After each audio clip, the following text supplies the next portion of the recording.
Pemirsa, seorang kakek berusia 59 tahun asal Banjar Bukit Sari, Desa Undisan, Tembuku, Bangli, berinisial IMADN alias Jero Dindin, kini harus meringkuk di jeruji besi Polres Bangli setelah dilaporkan menyetubuhi cucu sendiri, Niloh RM, 14 tahun hingga hamil. Pelaku berdalih nekat melakukan aksi bejatnya kepada sang cucu yang masih duduk di kelas 3 SMP tersebut karena ingin menghilangkan ilmu perdukunan yang ada pada diri cucunya.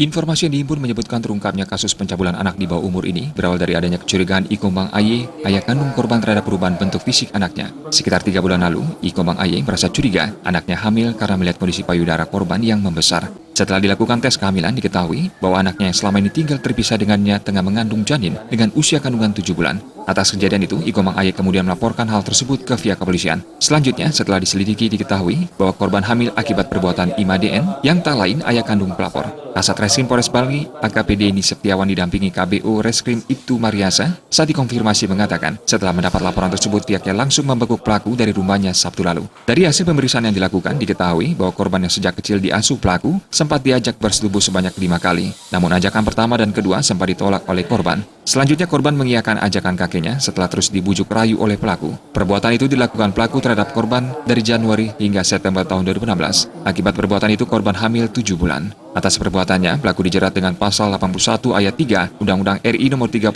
tahun 2014 tentang perubahan atas Undang-Undang nomor 23 tahun 2002 tentang perlindungan anak dengan ancaman hukuman minimal 5 tahun penjara dan maksimal 15 tahun penjara. Sementara itu, pelaku saat ditemui di Polres Bangli mengakui telah menyetubui korban sebanyak 3 kali. Perbuatan bejatnya itu dilakukan di ruang tamu pada malam hari. Ia mengatakan perbuatannya tidak diketahui oleh anggota keluarganya yang lain karena kebetulan di dalam bangunan rumah itu dirinya hanya tinggal bersama korban. Sementara istri pelaku tinggal di bangunan rumah yang lain. Pelaku mengatakan persetubuhan yang dilakukan bersama korban dilakukan tanpa adanya paksaan. Dirinya mengaku nekat menyetubui cucu kandungnya sendiri karena ingin menghilangkan ilmu dukun yang dimilikinya.